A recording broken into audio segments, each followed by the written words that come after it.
ఒక్కసారి ఆలోచించండి. ఐక్యూ 13 యొక్క పవరు, పర్ఫార్మెన్స్ 35,000 రూపీస్ బడ్జెట్‌లోనే వస్తే ఎలా ఉంటుంది?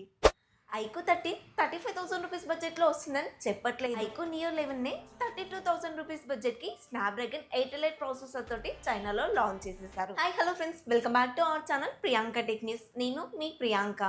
చాలా మంది చాలా రోజుల నుంచి అడుగుతున్న క్వశ్చన్ అండి. ఐక్యూ నియో 11 కంప్లీట్ స్పెసిఫికేషన్స్ అయితే ఈ వీడియోలో మాట్లాడుకుందాం. ఈ మొబైల్ ఎప్పుడు వస్తుంది అండ్ ఏ పేరుతో తీసుకొస్తారు అనే విషయాన్ని వీడియో చివరిలో అయితే చెప్తాను. మీకు అదే ఇంపార్టెంట్ అనుకుంటే కనుక టైం స్టాప్స్ కూడా ఇస్తాను, డైరెక్ట్గా అక్కడికి వెళ్ళి అయితే చూడొచ్చు. మొదటిగా అన్బాక్సింగ్ చూసుకున్నట్లయితే బాక్స్ వచ్చేసి సింపుల్గా బ్లాక్ కలర్లో అయితే కనిపిస్తుంది. బాక్స్ పైన ఐక్యూ నియో 11 అని కూడా కనిపిస్తుంది. బాక్స్ ఓపెన్ చేసే మొదటిగా మొబైల్ అయితే మొబైల్ కింద అయితే బ్లాక్ కలర్ కేస్ ఉంది, దాని కిందనే కేబుల్ ఉంది, అలాగే 100 వాట్ ఫాస్ట్ ఛార్జర్ కూడా కనిపిస్తుంది. ఈ అన్బాక్సింగ్ నాదైతే కాదండి, జస్ట్ మీకు ఇన్ఫర్మేషన్ షేర్ చేయడం కోసం ఈ చిన్న వీడియోను యాడ్ చేస్తున్నాను. ఈ వీడియోకి 5,000 లైక్స్ వస్తాయి కనుక మొబైల్ కొని రివ్యూ అయితే చేసేద్దాం. అలాగే కొత్త వాళ్ళు మన ఛానల్ని చూస్తూ ఇప్పటివరకు చూస్తూ ఇంకా సబ్స్క్రైబ్ చేయకుండా కూడా ప్లీజ్ మన ఛానల్ అయితే సబ్స్క్రైబ్ చేసుకోండి. కాస్త హై పాయింట్స్ కూడా ఇచ్చేసేయండి. ఫస్ట్ ఈ మొబైల్ యొక్క లుక్ చూసుకున్నట్లయితే నియో 10 సిరీస్తో కంపేర్ చేస్తే కాస్త డిఫరెంట్గా అయితే ఉంది. ఐక్యూ నియో 9 ప్రో చూసాం కదా, ఆ కెమెరా మోడల్ అయితే దీంట్లో చూడడానికి వీలుంది. సో దీనికి సంబంధించిన క్లారిఫికేషన్ చివరిలో ఇస్తాను. ఇంతకీ ఈ డిజైన్ మీకు ఎలా అనిపించిందో కాస్త కమెంట్లో చెప్పండి. ఈసారి 6.8 ఇంచెస్ కి సంబంధించిన 2K రిజల్యూషన్ తో OLED ప్యానెల్ అయితే వాడుతున్నారు. అది కూడా LTPO ప్యానెల్ అండి. మీరు చూసే కంటెంట్ ని బట్టి 1 to 144 హెచ్ రిఫ్రెష్ రేట్ వరకు ఆటోమేటిక్ గా అడ్జస్ట్ అవ్వగలుగుతుంది. సో దీని వల్ల పవర్ కన్సంప్షన్ చాలా మటుకు తగ్గుతుంది. 4500 స్పీడ్ బ్రైట్నెస్ అయితే వస్తుంది అండ్ యాంటీ రిఫ్లెక్టివ్ కోడ్ కూడా వాడుతున్నారు, సేమ్ ఐక్యూ 15 లాగానే. ఎండలోకి తీసుకెళ్ళినా కూడా మీకు లైటింగ్ అనేది బాగుంటుంది. డైరెక్ట్ లైటింగ్ కిందకి తీసుకెళ్ళినా కూడా రిఫ్లెక్షన్స్ అనేవి రాకుండా ఉంటాయి. ఇది కంప్లీట్ గా ఫ్లాట్ డిస్ప్లే, బెజల్స్ కూడా చాలా తక్కువగా ఉన్నాయి. In display finger print censor ఉంటుంది, డ్యూయల్ స్పీకర్స్ ఉంటాయి. డాల్బీ విజన్, డాల్బీ అట్మాస్ అయితే ఎక్స్పెక్ట్ చేయకండి, కాస్ట్ కటింగ్ లో లేపేశారు అనుకుందాంలేండి. HD 10+ కూడా సపోర్ట్ చేస్తుంది. కంటెంట్ అంతా కూడా చాలా బాగా చూసుకోవచ్చు అండ్ IP68 69 వాటర్ రేటింగ్ కూడా ఉంటుంది. 8mm థిక్నెస్ ఉంటుంది. బ్లూ కలర్ మాత్రం కాస్త థిక్నెస్ ఎక్కువగా ఉంటుంది.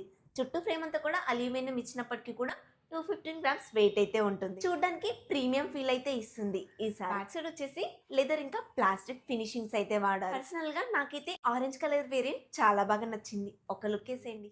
స్నాప్డ్రాగన్ 888 ప్రాసెసర్ తో పాటు Q2 గేమింగ్ చిప్ కూడా ఉంటుంది. సేమ్ ఎగ్జాక్ట్లీ ఇదే ప్రాసెసర్, ఇదే చిప్ ని ఐక్యూ 13 లో కూడా చూసాం. LPDDR5X RAM technology, UFS 4.1 memory technology ఉంటుంది. Android 16 మీద రన్ అవుతుంది. ఆర్జినోయిస్ 6 తో వస్తుంది. వచ్చేసి నియో సిరీస్ కాబట్టి 4+5 years అయితే అప్డేట్స్ ఎక్స్పెక్ట్ చేయొచ్చు. AnTuTu స్కోర్ విషయానికి వస్తే ఐక్యూ వాళ్ళు 34 lakhs స్కోర్ చేసిందని అంటున్నారు, కానీ నిజానికి మార్కెట్ లోకి వచ్చిన తర్వాత టెస్ట్ చేస్తే మాత్రం 30 lakhs ఈజీగా క్రాస్ అవుతుంది. ఇంట్లో ఐక్యూ 15 లాగా మాస్టర్ సూపర్ కోర్ ఇంజన్ అనే టెక్నాలజీ ఉంటుంది. మీరు BGMI లాంటి గేమ్స్ ఆడేటప్పుడు 2K రిజల్యూషన్ తో 144 FPS వరకు ఫ్రేమ్స్ అయితే బూస్ట్ చేస్తుంది. సో మీకు ఇమేజ్ క్వాలిటీ బాగుంటుంది అండ్ గేమ్ ప్లే కూడా స్మూత్ గా ఉంటుంది. ప్రో లెవెల్లో ఆడే వాళ్ళకైతే ఇది బాగా సెట్ అవుతుంది. అలాగే గ్లోబల్ ఈ స్పోర్ట్స్ నెట్వర్క్ సిస్టమ్ 2.0తో వస్తుంది. బేసికల్ ఇది గేమ్ ఆడేటప్పుడు నెట్వర్క్ ఫ్లక్చువేషన్ లేకుండా చూసుకుంటుంది. అదేనండి, పింగ్ ఇష్యూస్ ఉంటాయి కదా, అవి తగ్గిపోతుంది. మరి ఈ రేంజ్ లో గేమింగ్ పర్ఫార్మెన్స్ చేస్తున్నప్పుడు హీట్ కూడా కంట్రోల్లో ఉండాలి కదా, దానికోసం 8000 mm square vapour cooling chamber కూడా ఇస్తున్నారు. వీళ్ళు క్లెయిమ్ చేసింది ఏంటంటే 15 degrees వరకు కూడా టెంపరేచర్ ని తగ్గిస్తుందని చెప్తున్నారు. ఇంత మంచి మొబైల్ ఉన్నప్పుడు, ఇంత మంచి గేమింగ్ ఎక్స్పీరియన్స్ కూడా ఇస్తున్నప్పుడు మీరు యూట్యూబ్ లో ఈ వీడియో పెట్టుకుంటే డబ్బులు కూడా వస్తాయి కదా. దీనికోసం USB Type-C 3.2 అయితే ఉంటుంది. మీరు గేమింగ్ అంతా కూడా యూట్యూబ్ లో డైరెక్ట్ గా స్ట్రీమ్ చేసుకోవచ్చు. అలాగే Wi-Fi 7 తో వస్తుంది. Bluetooth 5.4 టెక్నాలజీ ఉంటుంది. NFC సపోర్ట్ చేస్తుంది. IR బ్లాస్టర్ కూడా ఉంటుంది. ఏవి మిస్ చేయలేదండి, అన్ని ఉన్నాయి, ఏ ఫీచర్స్ తో సహా. ఇంత హై రేంజ్ లో గేమింగ్ పర్ఫార్మెన్స్ చేస్తున్నప్పుడు బ్యాటరీ కూడా పెద్దగా ఉండాలి కదా. 7500 mAh battery, 100 watt fast charger అయితే సపోర్ట్ చేస్తుంది. వైర్లెస్ ఛార్జర్ లాంటివి అయితే దీంట్లో ఎక్స్పెక్ట్ చేయకండి.